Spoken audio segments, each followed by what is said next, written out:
Hello, everyone, and welcome to Venita's podcast. I love saying that because it's got my name in it. Um, this is our third show for the month of Black History. February is Black History Month, and I'm trying to feature an important group or person every single week. And I appreciate you spending your time with me. And I have two very special guests today. They are my NCNW sisters. The NCNW stands for National Council of Negro Women. And it was founded by Mary McLeod Bethune. And that's what our show is going to be about today. So without any further ado, I want to introduce the president of the Greater Bridgeport section, Miss Denise Clemens. Hello. Denise, welcome to the show. Thank you. Thank you for so much inviting for us. coming. And we have our recording secretary of the NCNW, Miss Ellen Morgan, and she has held many hats for the NCNW. They both have. So thank you guys both for coming on to the show. We are doing this show because, well, one of the reasons is we want to bring awareness to our community, okay? That's the number one thing. And I did not find out about this until 2018. I knew nothing about the NCNW before that. And, now is the time for us to really come together, help our communities, especially now with, everything going on in the administration with the DEI. It's just imperative that we support one another, that we unite and help each other. So, Denise, I would like to start with you. Please tell our audience just a little bit about yourself and a little bit how you got started on this journey of NCNW. All right. I am a retired educator, prior superintendent of schools. My mom was very active in the NCNW with Miss Vincent, Ellen's mom, Miss Hill. I mean, they were a group, and it seemed like most of them were for First Baptist Church of Stratford. So, of course, you know how when you have a mother and they're like, hey, I'm working with this group. We really need some, young blood. I need you to join. So that's when I joined, and I joined while I was really a superintendent up in Massachusetts. So I, would still come to Greater Bridgeport section things. And then, of course, when my daughter got of age, I said, come on, Brianna, you have to join.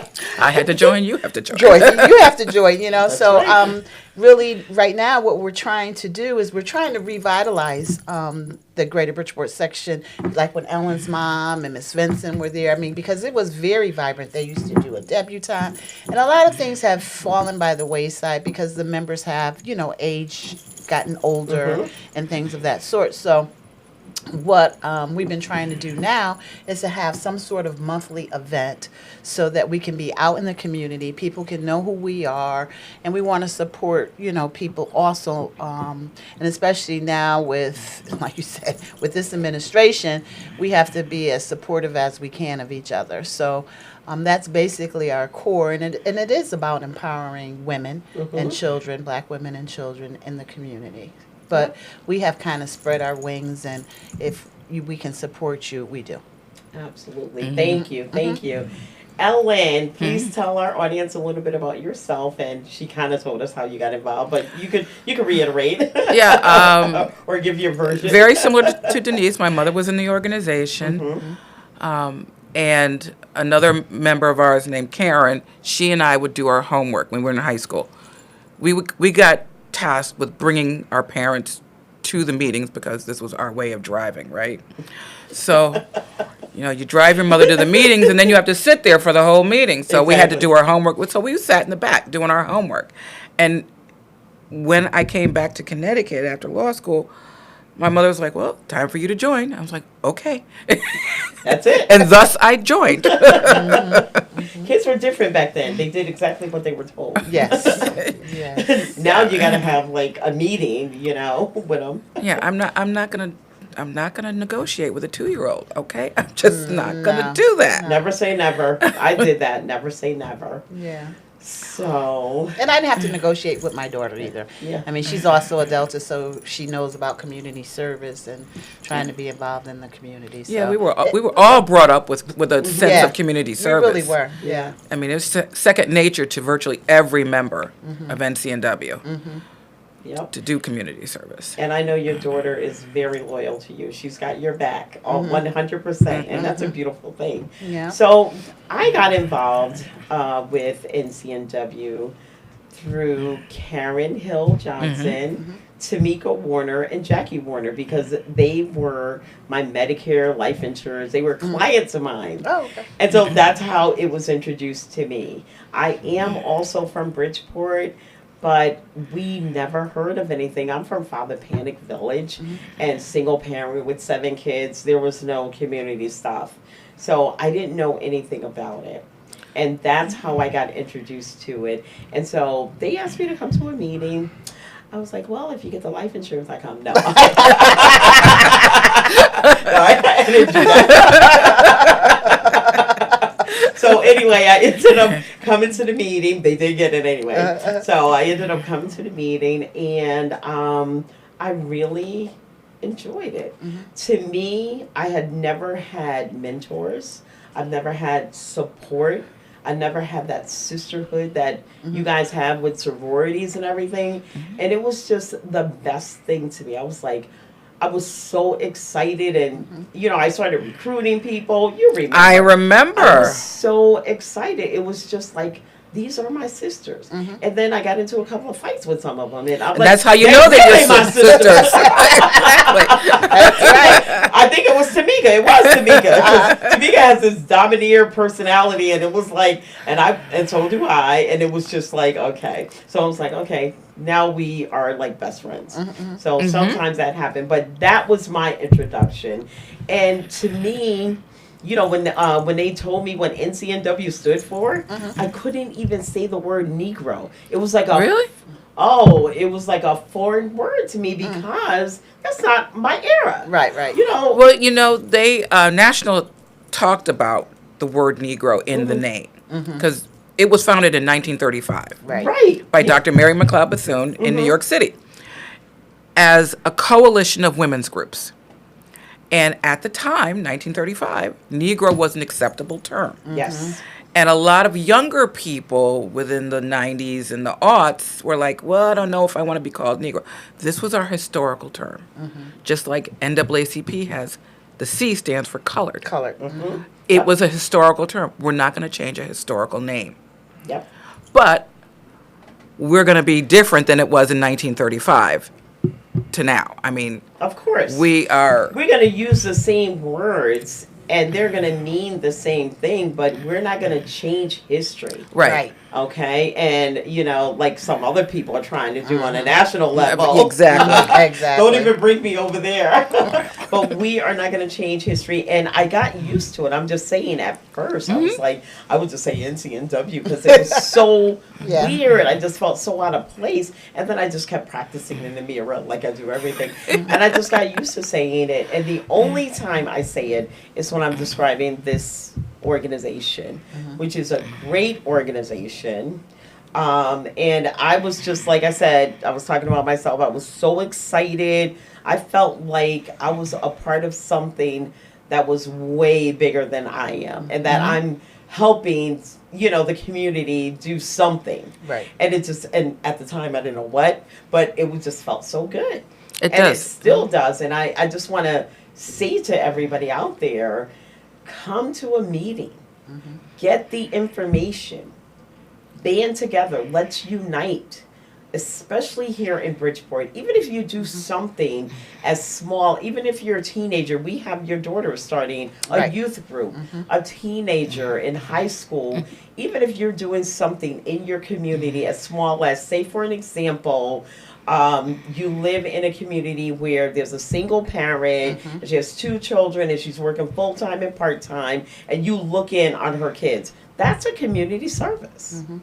Unless she call you up to babysit and pay you. But Well, and that's it's one just a community service. And I'm that's, sorry. And that's one of the premises of NCNW. It was to help, single Black women and give them some empowerment and help them along the way. Because if you think back in 1935, and we had only been voting for 15 years.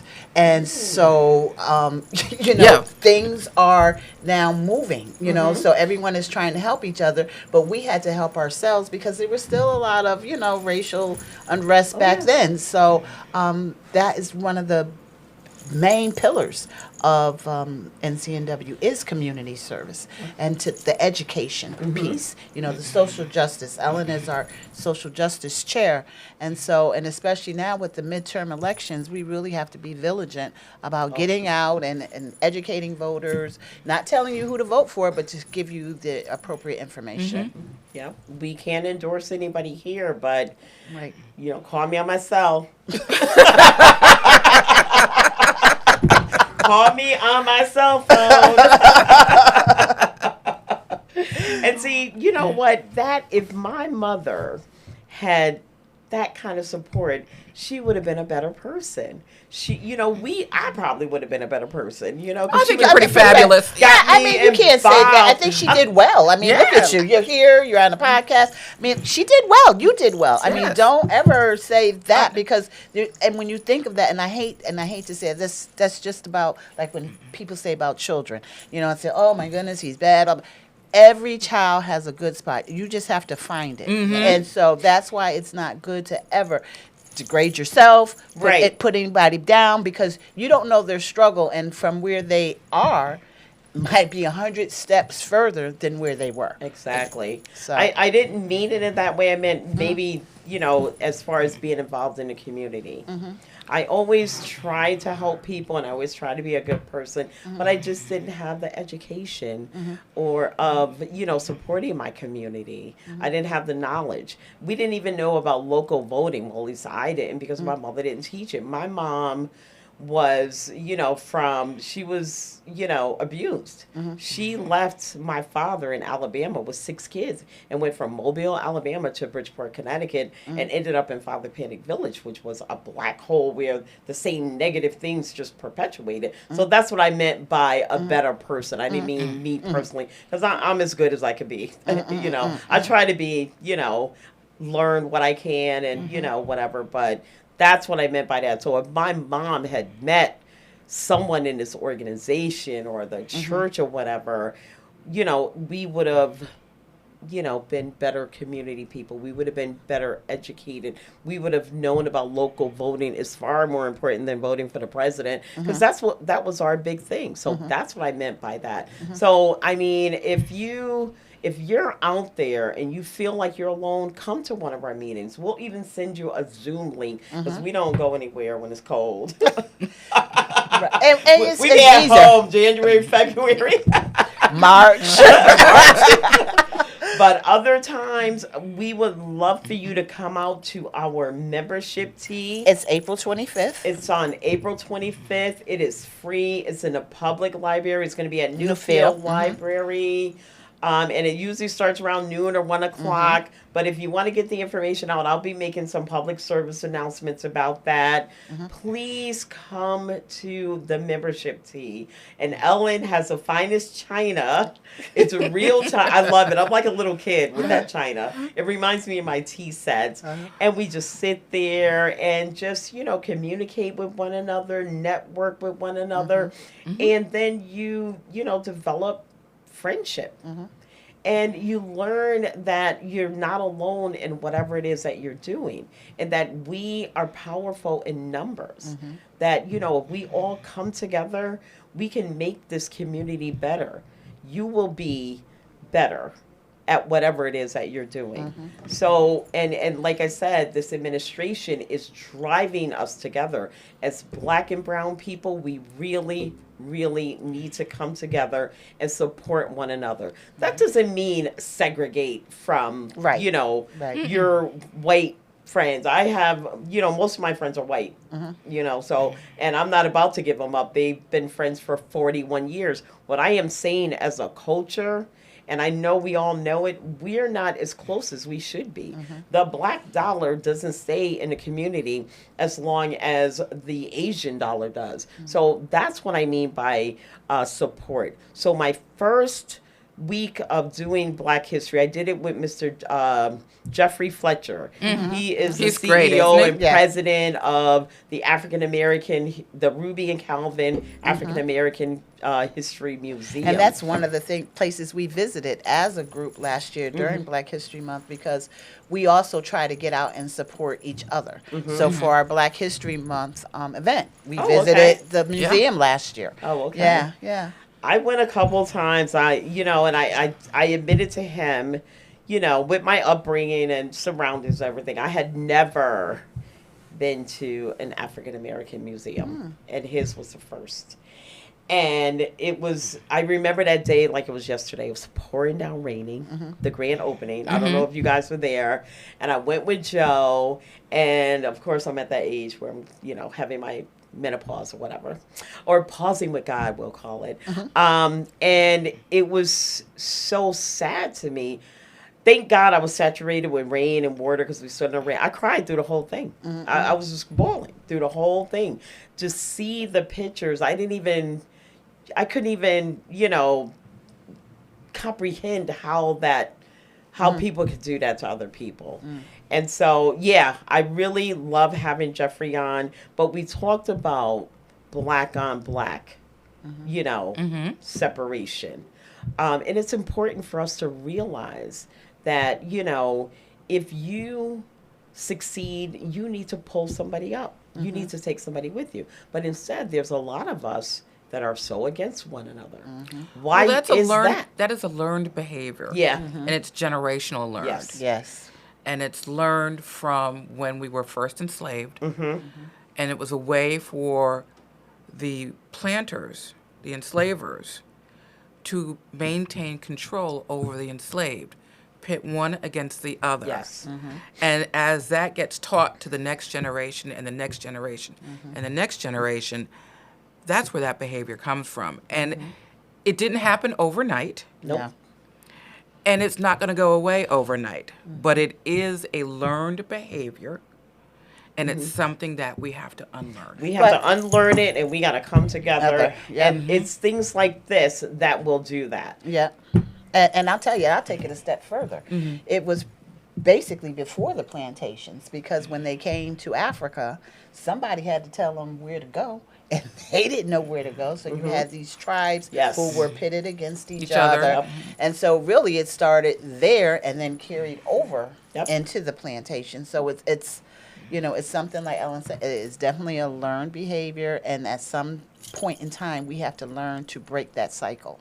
Yep. And I think we are, as organizations like this Yeah. help do that. Yes, that's why you guys got to come to the meetings. Yep. Come to the membership tea. And then we have Founders Day. Yes. The Mary McLeod Bethune Founders Day, which is every March. It's March 21st this year. So that's a luncheon where we That's our have section Founders Day. Yeah. I'm sorry. That's our section Section Founders Founders Day. Day. Okay, well, Ellen, you want to talk about that since I'm on the wrong road? No, you're not on the you're wrong. not wrong, You're on the right road. You're on the right road, but it's just that each section has a founder. Has Right. their own. Technically, NCNW was started on December 5th, 1935. Okay. And across the country and all the other chapters, or most of the other chapters, they celebrate the National Founders Day. We celebrate our section Founders Day, which is the third Saturday in March. Our section was one of the last sections whose charter was actually signed by Dr. Mary McLeod Bethune herself, because she passed away a few years after the signing. Oh, okay. And so we celebrate that. And as a state, as you know, we have 4 other sections, technically 3.5, but you could say 4. Well, New London County has a section. Greater New Haven has a section. Greater Hartford has a section. We had a section at UConn, Right. the collegiate section. That is not going forward right now. So that's why I call that the half. Okay. Because their charter is still active. Okay. So the Bethune Height Recognition Luncheon, the award luncheon, that's our state Okay.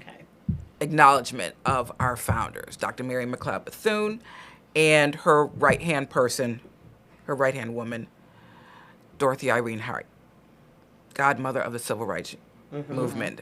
Every time I think of her, I think of that picture of her at the March on Washington, and you see this very dignified woman with a gorgeous hat on, standing next to Martin Luther King Jr., looking over at him, giving him direction. That was Dr. Height. And the leadership of our national have all been very accomplished women. And then Bridgeport started in 1955, and then I think it was Hartford or New Haven. I keep getting those two confused. We were the first. Bridgeport We was were the first in Connecticut. In Connecticut. New London was the last. They were chartered in the 70s.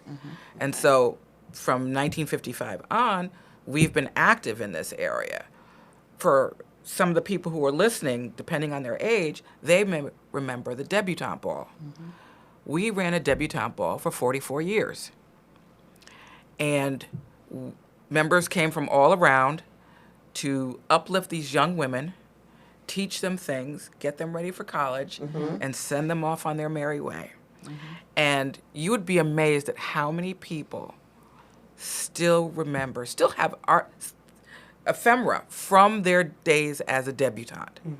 I know many people, they still have their program book, they have their sashes, and they loved being a debutante. And we did that for a very long time. We held luncheons and breakfasts.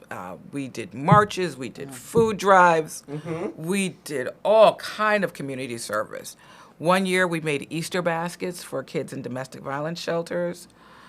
A couple of years running, we provided supplies to kids with HIV and AIDS. Wow.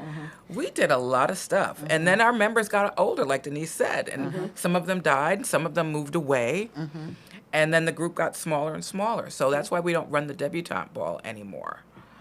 But we're still here, and we're still amazing. working. Yeah. And some of them just had all boys like me. That's true. Yeah. I mean, you don't want to do that. But that's why it's so important for the community to get involved. It really is. And to know that we're here. Yeah. You know? We want to bring awareness to the National Council of Negro Women. Like I said, I just found out about it when I joined 8 years ago. Yeah. 8 years ago. Yeah. It was not a well hidden secret. I don't think it was a secret. I think Right. It just shrunk. it just shrunk. Yeah. Right. And you had basically a handful of people, and you were one of them, and I think you were one of them too, carrying the whole Bridgeport section. We do not have enough membership. And that was one of the reasons why I aggressively recruited you. I was on my vacation in Myrtle Beach, and I kept calling this woman. She's like, "Well, what about this?" I'm like, "I don't know about that. Just join or just run for president." Yeah. Because we need new people. Yeah. And I'll be the first to admit we had a president. Karen was our president at the time. I think she had done like 3 terms or something. And She probably did 2. Yeah, 2 or 3 terms. And, we just needed someone new to. Because we have great ideas. Yeah. Yes. And if you notice, when you go to a state meeting, Bridgeport has the best ideas. Yep. And you will notice also that when Bridgeport says an idea, this is what we're going to be doing, or this is what we're contemplating, another section owns it. well, next thing you know, they're doing it too. Well, that's good. Copycat is good. If it's a good thing, that's what we do in insurance. Copycat. Do the same thing that we're doing. That doesn't mean that you can't do it. Right.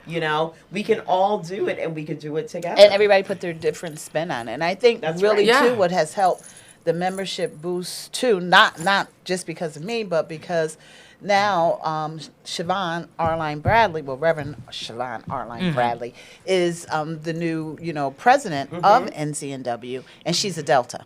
And so she has charged all of the D9 organizations to become members or affiliates. I mean, because there's even a men's section where you can be a part of the NCNW. Hear that, guys? We're not leaving y'all out. Right. And so, and it's been very helpful for our section, because Fairfield County Alumni Chapter of Delta Sigma Theta Sorority Incorporated is the chapter in which I belong. So of course I was recruiting, some of my sorors and Yep. people and friends and different things. So now we have a nice group of 35 women who are actively involved, and we're recruiting more so that we can do more. Yep. Yeah. I mean, in the past year, we've read to elementary school. We Oh, were I at love the- those read alouds. Yeah, at That is Natalia. so great. We've given toys to Messiah's Tots Ministry. We helped with the Brook Street homeless shelter for Christmas. So, I mean, we're out there and we're doing different things. We're not trying to do just the same thing every time, but trying to spread our communication so that people really know who we are. And we do that holiday paint party that you love so much. Oh, that's my favorite. But it's a nice way to just gather and meet new people, and we always have food Always. Yeah, we Oh, always my have pants food. are so tight. and different things. But we really want people to feel welcomed, and we encourage anyone. Please just come. We have our membership tea, as Venita said, April 25th at Newfield Library, and it's open and it's free. And you know what? You mentioned something. Doing the same thing all the time is not a bad thing.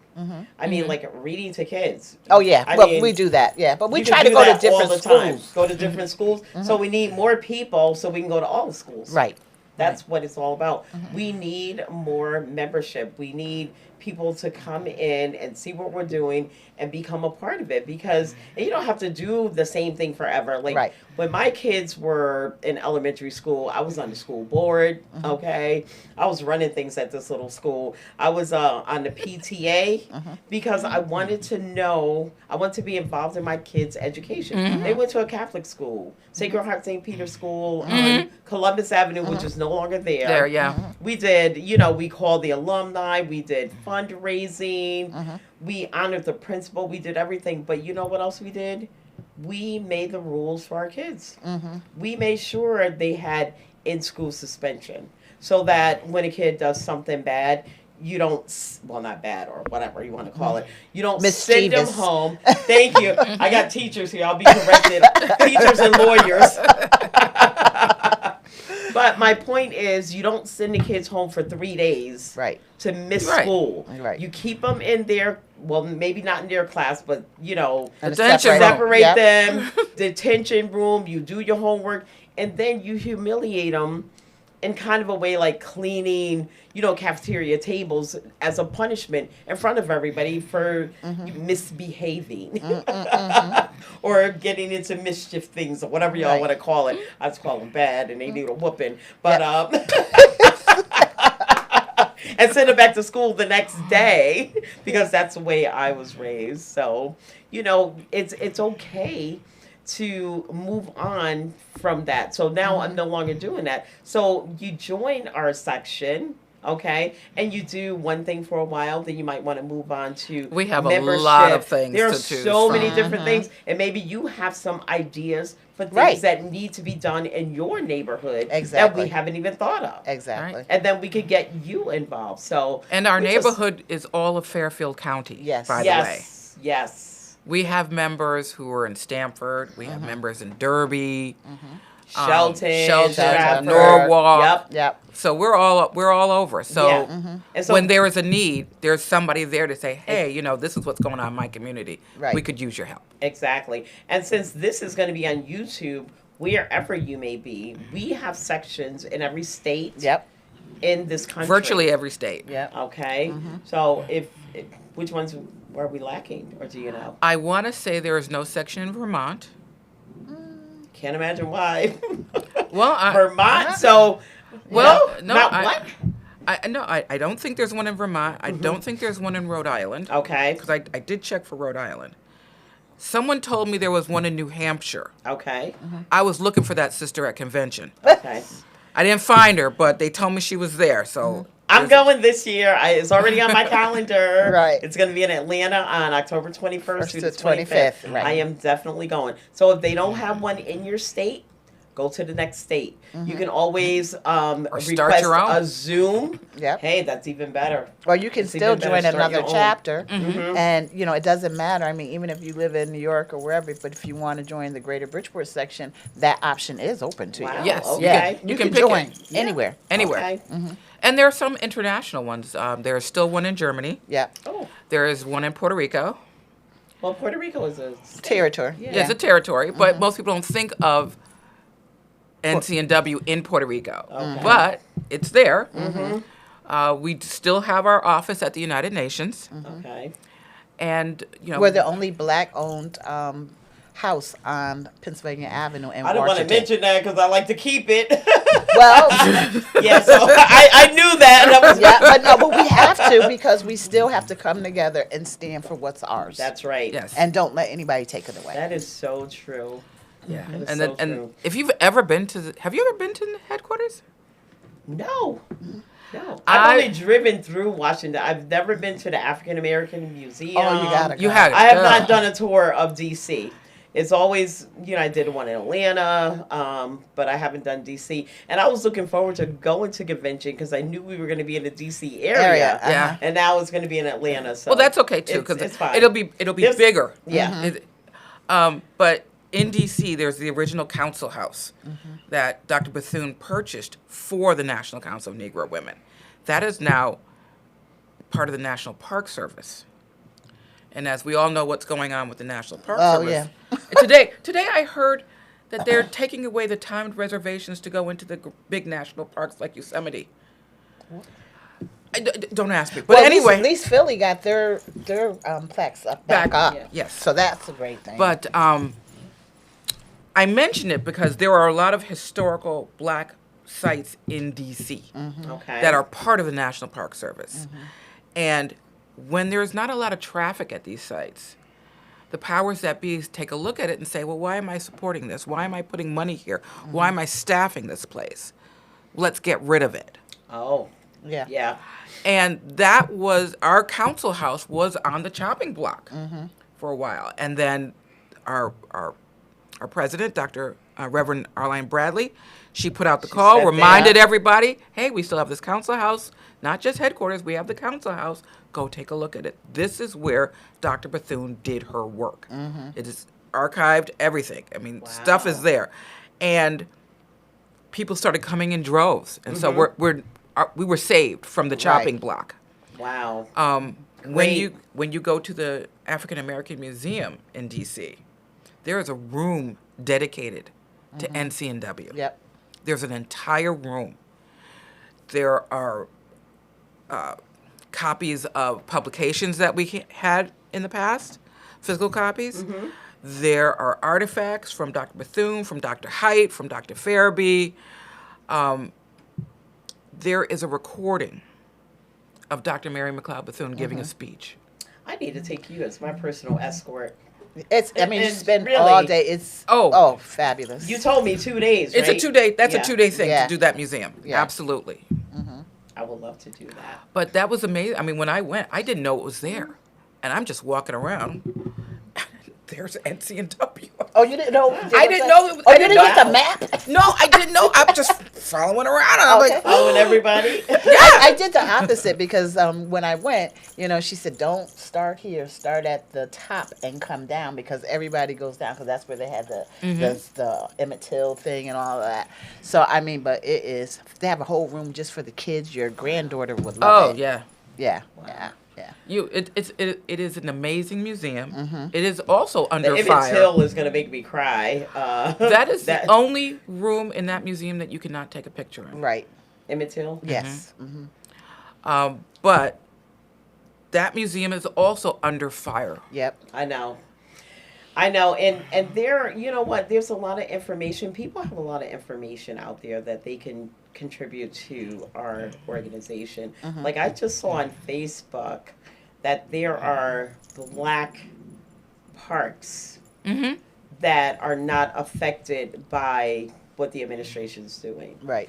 And there are things like that, like Jeffrey's Museum, which is not affected because it's privately They're owned. funded Yes. and owned and everything. So, there's just a lot of information, and we all come together and put our heads together. Like, you didn't know about, I don't know about anything because I haven't gone. Well, I want to go, and I'm going to go, but I'll be in Go. Atlanta. Go. But I got to go to D.C. to see those things and Yeah. take a picture Just and bring my granddaughter, maybe. Yeah. Yeah, I tell everybody to go see it, traffic through these areas. You've been telling me for years, I will admit it. So, Dr. Yeah. Bethune, she didn't just start NCNW. She started so many things. Tell us a short story about how it all started. When she was reading the book, who wants to do that, Well, or who she knows was that? Because I don't know it well enough to tell it.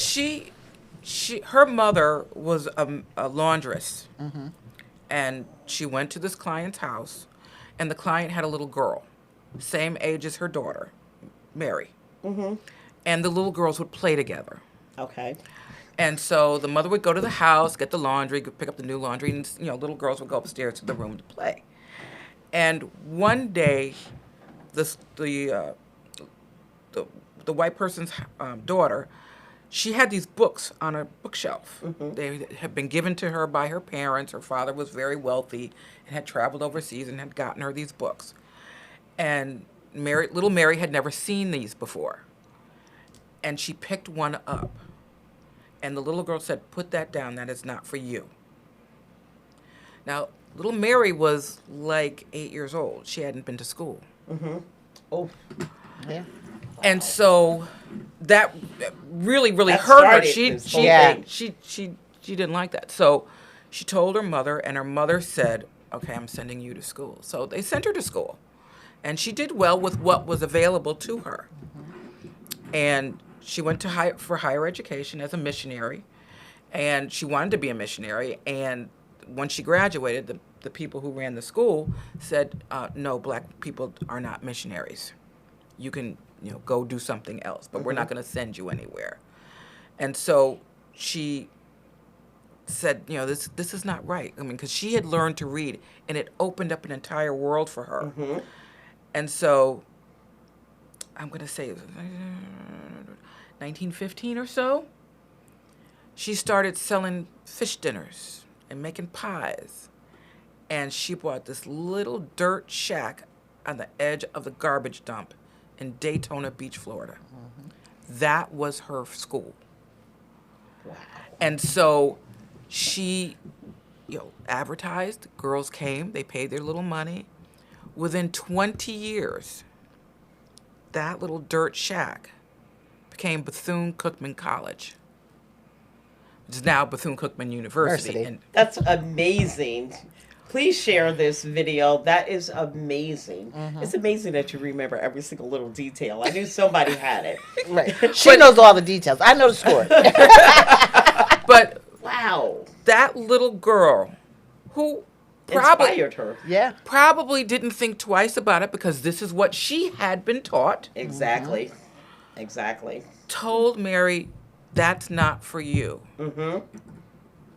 And Mary was like, "No, I'm not having that. This is At 8 years old, at look 8 at years that. old." Right. And there are tons of kids out there like that, being told that is not for you. Exactly. And that's Even what this, today. Even today. And I know. And that's what this organization is trying to stop. When we advocate for our communities, we're advocating for our children. Just like you sat on the school board. Exactly. Because I wanted to be a part of what You was happening. wanted to know. So what I see happening with, this administration and, all the doors closing in our faces is kind of like a kick in the butt for us to get moving and start our own thing. I've seen so many black businesses started. One of my clients went to Florida because her girlfriend, who is black, started her own school. It's in Florida. I could get all the details. Has her own school. I don't know if it's federally funded, privately funded, or whatever, but I was impressed by that. And that was part of how Black Wall Street started. Yeah. Owning your own business. Well, a lot of people can own their own business. They have that capacity. They understand how business works. They have the idea or they have the product, and are able to run with that. There are other people who can't. Those are the supporters. And when you talk about the kick in the butt, I mean, when the administration downsized, the majority of workers who were let go were women, and the majority of those women were black women. Right. Yep. I read somewhere not too long ago that everybody knows this part, but Prince George's County in Maryland has the largest concentration of federal workers. They are now on the verge of seeing the largest starting of foreclosures because all these federal workers lost their jobs and now cannot afford their homes. Exactly. These were homeowners. The neighbors were stable. Neighborhoods were stable. Schools were stable. Taxes were being paid. And now that has been taken away. And now all those local officials are like, how are we going to pay for our services to the community? Because Exactly. these Right. people no longer are paying taxes. They're not Right. paying taxes. Exactly. There's a ripple effect that I don't think people understand. I think everybody sees it from the high level, but you really got to get into the micro level of things to see how it's really affecting our culture.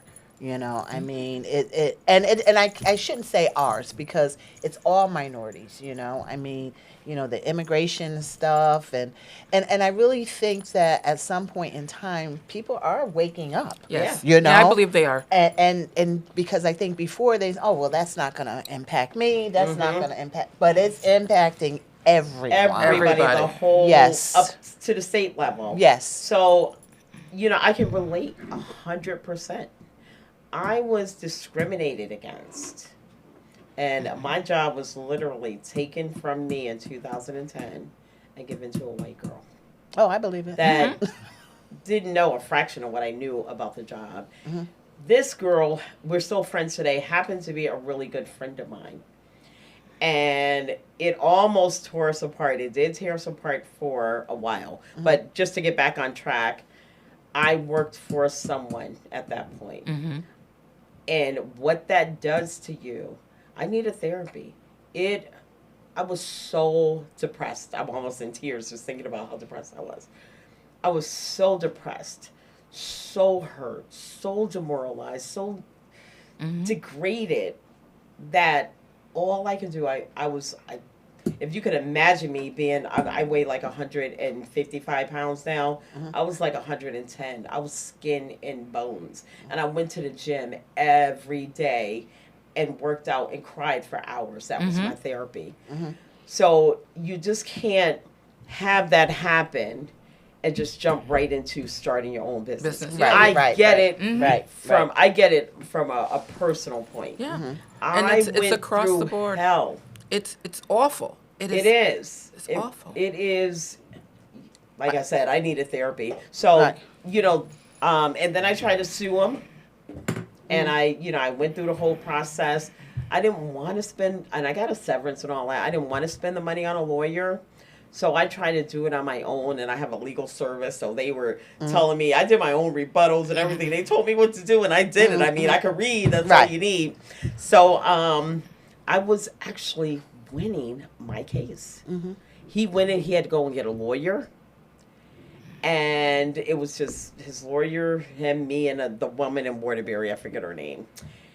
But then, here comes the betrayal of the black people. 2 black people. He walked in with 2 affidavits from the other 2 black employees that said, we work with, and I'll tell you his name, Bill Burns, a number of years, and he never discriminated against us, and I lost my case. I thought I was going to be suicidal at that point. That is what made me lose the case, those affidavits. And, you know, I know she signed both of them. And so when something like that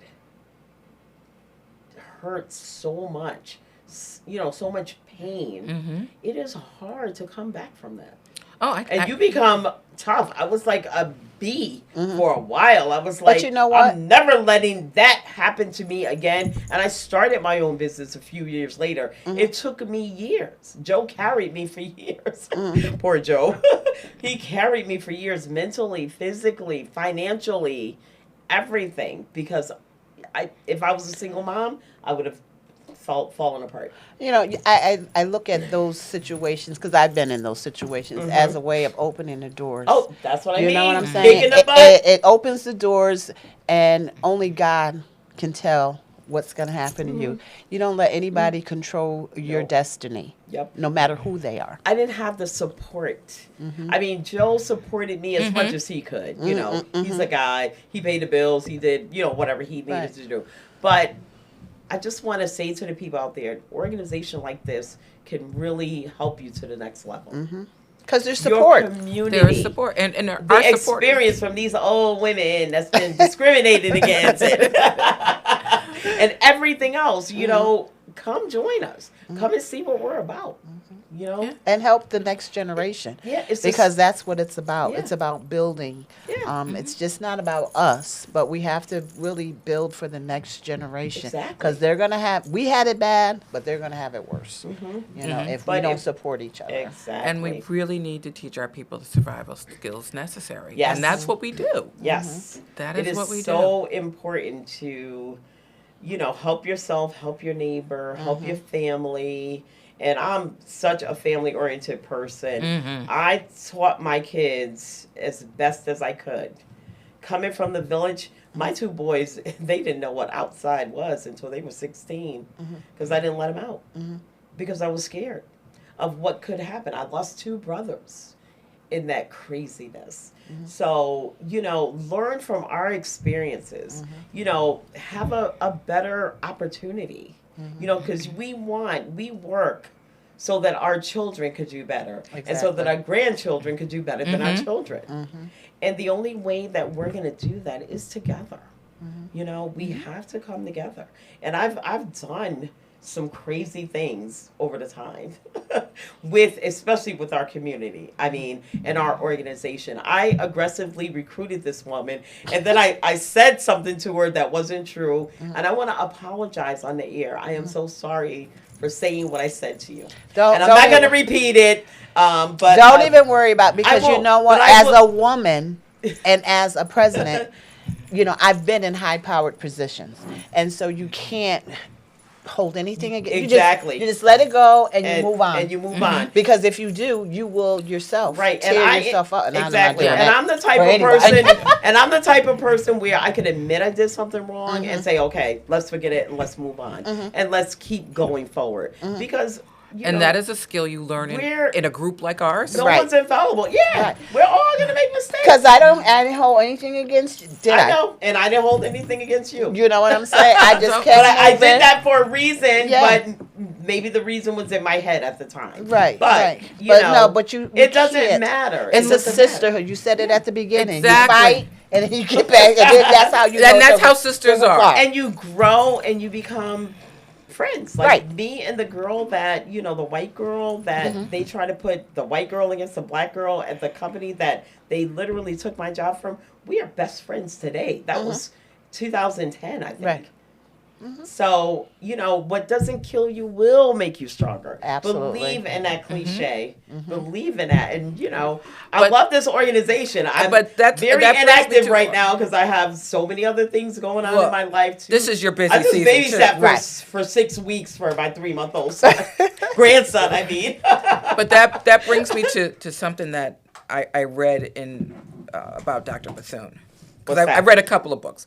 But there was one fictional book called First Ladies. And it really is a fictional book about the friendship between Eleanor Roosevelt and Dr. Mary McLeod Bethune. In that book, it's a description of how these two women became friends and how they networked each other and each other's networks to accomplish goals, like desegregating the federal workforce in the 1930s under FDR. Wow. About how Dr. Bethune was able to raise money to go from that dirt floor shack to having college, having Bethune Cookman. Because people forget, but Cookman was her husband. She held the girls' school. Cookman was the boys' school. His school started going under. Her school was very successful. She bought his school out. That's what you do. We're That- taking over. That's what you can do. I say? And you know, she leveraged and she networked and she relied on friendships and she never abused her friendships, which is very important because That's important. Right. But she did all that, and in the novel, it ends at the founding of the United Nations. She was there Yep. at the founding of the United Nations, helping to work on its charter. That's why we're there. Yes. Yeah. You see, this is amazing. It's an amazing group. That's why we're having the essay contest. This Right. woman is amazing. Right. I didn't even know about the essay. Yeah, in March. Because I have been Well, you've been Yeah, but Baby we understand. absent, Yeah. absent for a while. And see, this organization, you can do that. I was very involved at a time. Now I have 2 grandchildren and so many other things going on. And, you know, Yeah. you Come do and what go. you need to do. Do. Exactly. Exactly. And that's why we're strong with, you know, in numbers. And there's always somebody there to hold you down while you're absent. Yep. I haven't been completely absent. I go to a meeting every other one, I think. Yeah. I try to. And I send out a newsletter like every 2 weeks. I know she's Exactly. very good with Keep that newsletter. I know. I got to do a better job of reading them, but and I was like, okay, you know, because I want people, because I understand, you know, Yeah. people have lives. exactly, exactly. Yep. Okay. So, anything else? I want to Tell her about leave the you essay guys. Oh, the essay Okay. contest got to be in March. Okay. In fact, I'm going to try to meet with the acting superintendent in Bridgeport to see if we can, you know, distribute that out. And it will be for Women's History Month, and it will be on Dr. Mary McLeod Bethune. That's awesome. That is so awesome. What about you? You have anything else you want to leave us with? Let's see. Oh, we are our organization, our state organization of NCNW is partnering with 100 Black Men and 100 Black Women and the NAACP, and we are going to be hosting a legislative breakfast at the state capitol in March. Awesome. Okay, so what date? Do you have any dates yet, or you March don't know? 19th. March 19th? Okay, that sounds great. So listen, this is what we're all about. I mean, I could sit here for another couple of hours, but I know you guys got stuff to do, and we're at the end of our show. And I just want to thank you both so much for coming down, sharing information about the NCNW, and contact information. Our contact information will be on the lower thirds. It's the email address is ncnw.bridgeportct@gmail.com. Yep, and you have my cell phone number. You could always call me, and I could get you guys connected. But come and check us out. And we're also on Facebook. We're on Facebook. Yes. Oh, yeah. You can see all of the events. Okay. Greater Bridgeport section. Great. Thank you guys so much. Thank you guys, the audience, so much for spending your time. I do appreciate that. This is Venita's podcast, and we're all done. Have a nice day.